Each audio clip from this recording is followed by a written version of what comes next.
Hey guys, Randy here, REK Thoughts. It's been a while on this channel, hasn't it? I don't do this very often. It's not really the main focus of my life, but every once in a while I come across something I want to talk about, and well, I guess I'll do that. Just a little bit ago, me and my wife, we got out of the theater and we watched The Sound of Freedom. I haven't been doing a lot of theater watching of the last few years. And the people who know me know why. It's because I've, really bashed Hollywood and, a lot of what's, coming out of the mainstream avenues of the movie industry. Now, if you if you know me, you know that I do filmmaking myself. I'm nobody special. I don't do anything big or anything real grand or that. I would never claim that I do. I'm not some kind of super awesome filmmaker. I'm not that. And it's also interesting that I've never subscribed to the idea, well, at least in the past. I used to say that the arts are not that important. And this is coming from somebody who grew up drawing and also grew up really wanting to make films. And I maintained that the arts are not that important. That when it comes down to survival and that, all that stuff goes out the window. In the last few years, I've realized that that's probably wrong to a degree.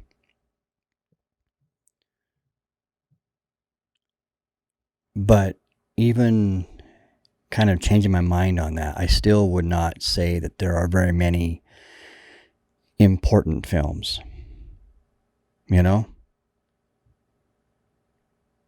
Those are very few and far between. Most films, including the ones that I make, the entertainment.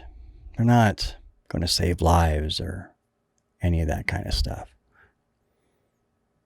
But every once in a great while, one comes along that I guess you could consider important. Sound of Freedom? Yeah, I think that's one of them. Now, I'm not going to get too deep into, critiquing of the film or spoiling that kind of stuff. I'll say a couple of things. I guess from a critical standpoint and as an editor, there's a couple of things editing-wise I don't really like that much. Kind of bother me a little bit, but it's kind of neither here or there. It's a well-done film.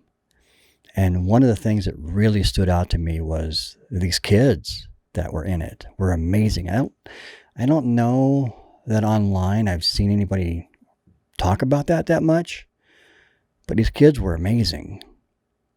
And I kept thinking, as a filmmaker myself, I'm watching this going, how do you put those kids in these situations and do it in a way that is not pushing that line and not stepping over that line to tell your story? And that's hard. Like, how do you show these kids, having their pictures taken and putting them in these situations that are going to be awful? But the filmmakers managed to do it in a way that didn't violate the young actors to tell that story. So hats off to that, because that's not easy to do, to tell that story with conviction and passion and the depth and gravitas of this film without jeopardizing the real safety and integrity of those kids. And one of the things that's really bothering me that's surrounding this film,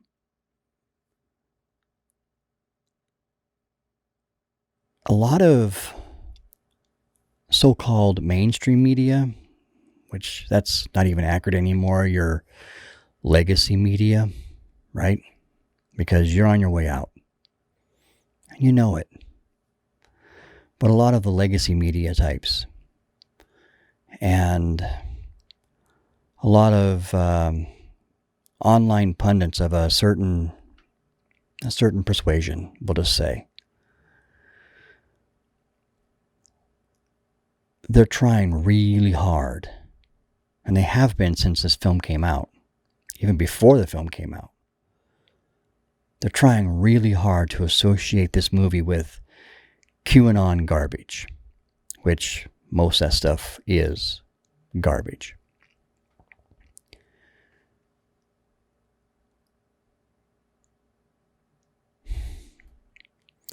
It's just sad because it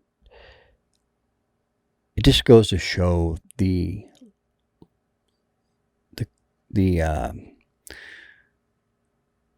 disconnect in their brains, and they don't even know sometimes. Either they don't know or they do know. But either way, they are serving evil. You know? Some of them probably don't know how much evil they're serving by doing that. And some do. And those people that know what you're doing, that tactic, you are evil.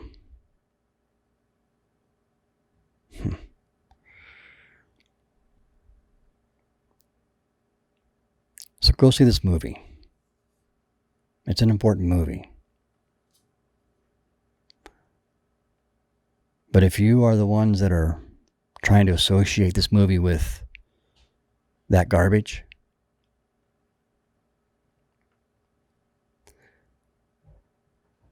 know this: your souls are obviously for sale. But as the movie likes to say, God's children are not.